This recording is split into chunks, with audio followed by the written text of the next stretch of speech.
The way you think determines everything. How you see the world, how you see yourself, how you process new information, how you approach challenges and opportunities. As Henry Ford said, thinking is the hardest work there is, which is probably the reason why so few engage in it. Quality of our thinking and decision making directly depends on how many mental models we have, i.e., the size of our mental toolbox. The ultimate goal is to have a lattice work of mental models to increase your effectiveness as an entrepreneur, an employee, a student, and just simply as a human being in the world. But wait, what even are mental models? Put simply, mental models are how we understand the world. Mental models are the best way to make intelligent decisions. Mental models are how we simplify complexity, why we consider some things more relevant than others, and how we reason. Since it's pretty much impossible to keep all the details of the world in our brains at all times,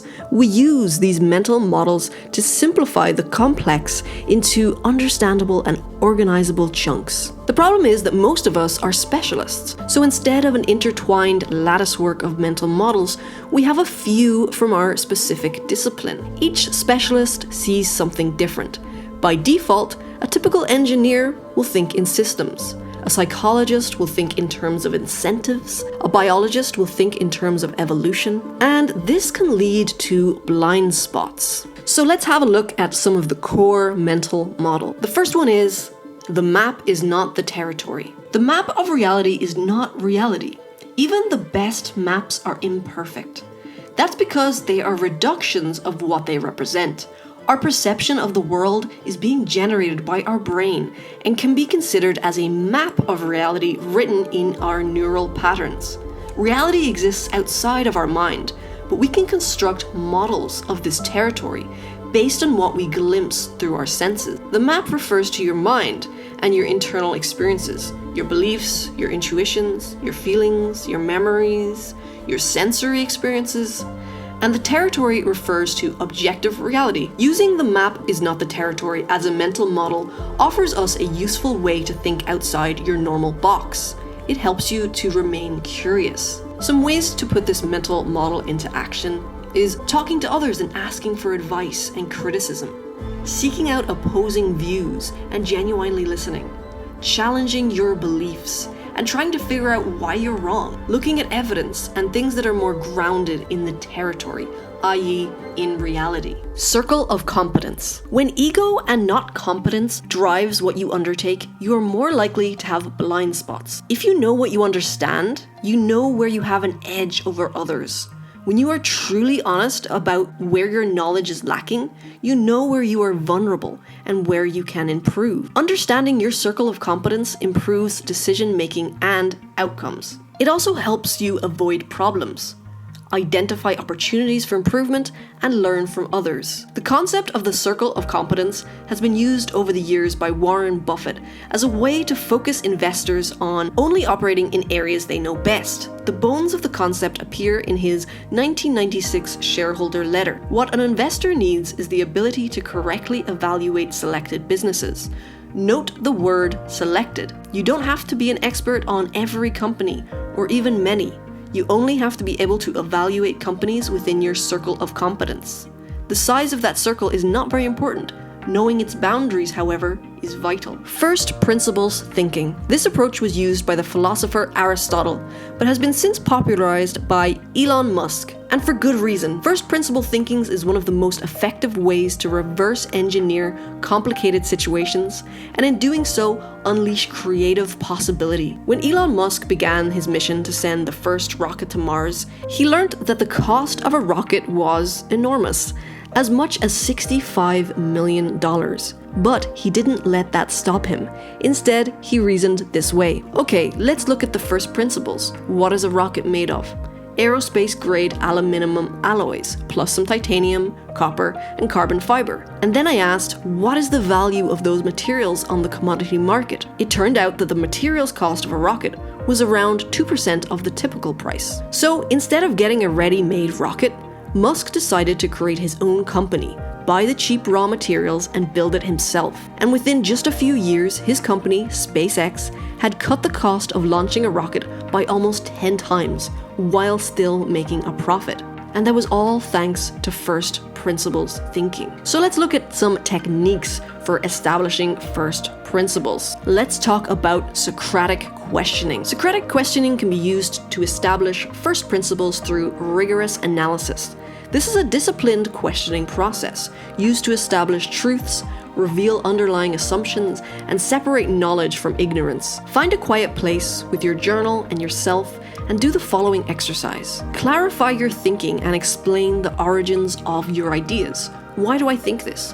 What exactly do I think? Challenge assumptions. How do I know this is true? What if I thought the opposite? Look for evidence. How can I back this up? What are the sources? Consider alternative perspectives. What might others think? How do I know I am correct? Examine consequences and implications. What if I'm wrong? What are the consequences if I am? Question the original questions. Getting a little bit meta here, but why did I think that? Was I correct? What conclusions can I draw from the reasoning process? Occam's razor. Occam's razor is what is known as a philosophical razor, and it is also a great problem-solving principle and mental model. It states that, among competing hypotheses, the one with the fewest assumptions should be selected. Another way of putting it is that the simplest solution is probably correct. Instead of wasting your time trying to disprove complex scenarios, you can make decisions more confidently by basing them on the explanation that has the fewest moving parts. So for example, imagine you come home one day and you find that your living room window is open. And this surprises you because you're usually pretty diligent in closing it. There are two possible explanations for this. One, you had a lot on your mind when you left and you forgot to close it.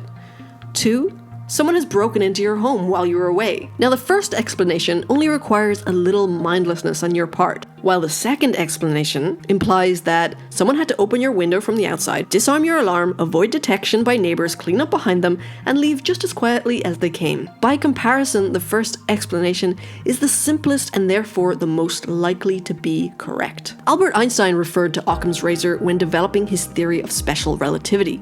He formulated his own version. It can scarcely be denied that the supreme goal of all theory is to make the irreducible, basic elements as simple and as few as possible, without having to surrender the adequate representation of a single datum of experience.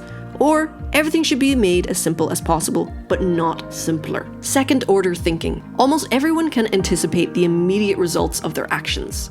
This type of first order thinking is easy and safe, but it's also a way to ensure you get the same results that everyone else gets. Second order thinking is thinking farther ahead and thinking holistically. It requires us to not only consider our actions and their immediate consequences, but the subsequent effects of those actions as well. Failing to consider the second and third order effects can unleash disaster.